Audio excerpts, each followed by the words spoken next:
waktu kemarin kita mengkonfigurasikan DHCP server untuk sisi klien dan tanpa router. Sebenarnya sih saya akan membuatkan IP helper address atau DHCP relay. Jadi si router itu meneruskan DHCP dari DHCP server yang sudah kita buat. Tapi saya lupa ada satu materi lagi, yaitu DHCP server pada router. Nah, jadi kita bisa mengkonfigurasikan DHCP server pada router tanpa perlu ribet-ribet nyeting server untuk DHCP gitu loh maksud saya. Dan untuk DHCP relay bakalan di video yang berbeda selanjutnya mungkin. Kita buat topologinya terlebih dahulu di sini. Dan topologinya seperti ini saja, dimana topologi ini biasa sering digunakan dan sering terjadi pada industri seperti ini. Jadi yang saya konfigurasikan itu dari DHCP server router yang paling atas ini dan juga di router yang bawah. Jadi pada router paling atas saya akan mengkonfigurasikan DHCP server untuk web server yang ini server PT, dan saya akan mengkonfigurasikan DHCP server untuk untuk IP dari router yang bawah, dan juga si router yang bawahnya juga bakalan mengkonfigurasikan DHCP server untuk klien gitu loh. Jadi DHCP server untuk server web server, DHCP server untuk router bawah, dan router bawahnya juga mengkonfigurasikan DHCP server untuk klien gitu loh. Dan yang mana nanti si router yang bawahnya itu bakalan merequest IP dari si router atas. Let's go lah. Masuk ke konfigurasi terminal, atau lebih tepatnya konfigurasi global. Anjas, keren. Nah, untuk komen yang harus dimasukkan itu IP DHCP pool, lalu kalian masukkan pool name atau nama dari DHCP-nya gitu loh. Ini nggak berpengaruh, tapi di sini itu diwajibkan untuk tidak dispasi. Kalau misalkan di spasi, kalian bisa menggunakan underscore saja. Nah, selanjutnya masukkan parameter network, atau ya masukkan input network lah, dan juga beserta subnetnya, subnet masnya. Karena pada parameter network itu yang bakalan menentukan seberapa banyak IP yang diberikan, atau lebih tepatnya seberapa besar pool DHCP yang diberikan gitu loh. Dan seperti biasa pada simulasi router Cisco, kita tidak bisa menggunakan slash prefix, jadi kita menggunakan subnet masknya saja supaya biar keren gitu ya kan. Dan masukkan default router. Nah,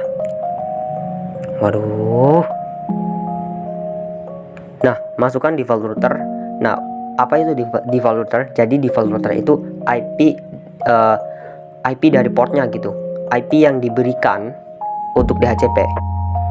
Prakteknya itu kayak misalkan kita IP mana yang dikonfigurasikan DHCP gitulah pada router tersebut. Ini kan 1111. Nah, port yang bakalan mendapatkan IP 111 itu bakalan di port gigabyte 000 gitu. Udah beres. Saya sulit untuk menjelaskan hal tersebut. Default router itu IP pada port yang dikonfigurasikan DHCP.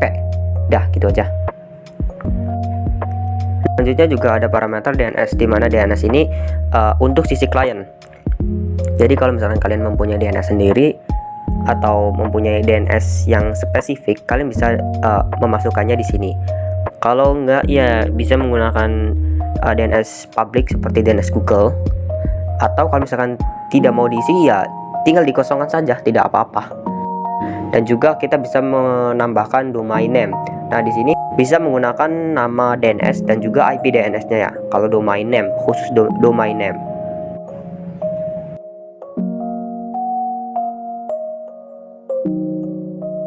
Nah, untuk sisi server sudah dikonfigurasikan IP pool DHCP-nya dan DHCP-nya juga ya.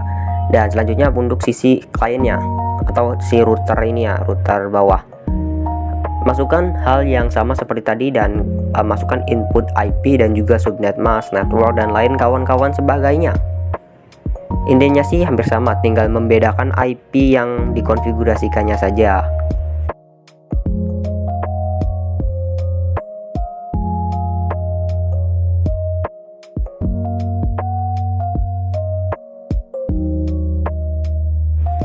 Nah, sudah dikonfigurasikan, tinggal merequest dari sisi server. Ini tadi saya masukkan secara statik. Nah, sudah mendapatkan sesuai parameter yang diisi ya. Dari IP version addressnya dapat 111.2, default gateway 111, dan DNS servernya 8888 sesuai yang diinputkan yang tadi. Selanjutnya tinggal merequest dari sisi router klien. Gimana tuh caranya? Caranya itu mudah, kita tinggal memasukkan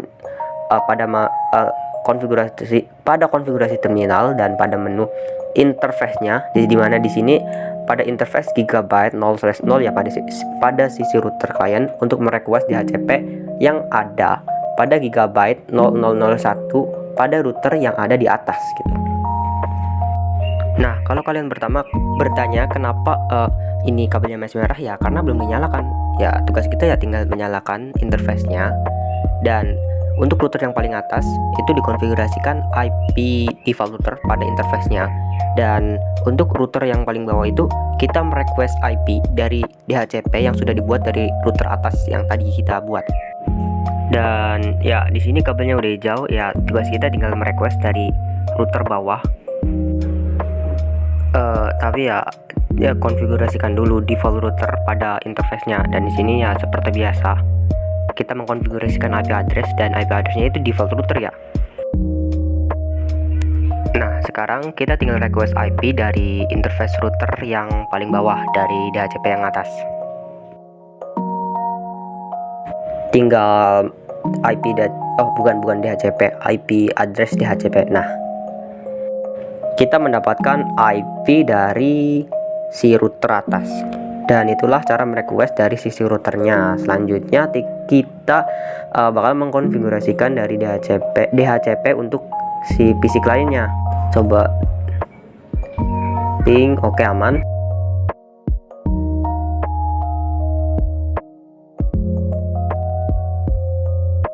Nah, kita konfigurasikan DHCP untuk PC kliennya. Ya, konfigurasinya hampir sama, kita tinggal menyesuaikan IP yang diberikannya saja, dan seberapa banyak IP yang akan diberikan dan seberapa banyak usernya itu harus dikonfigurasikan. Harus dipertimbangkan. Kok konfigurasikan sih?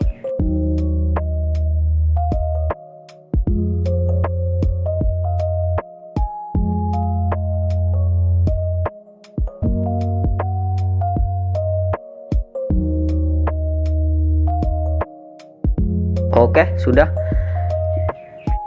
Dan ya, saya ada satu hal lagi yang ingin saya sampaikan.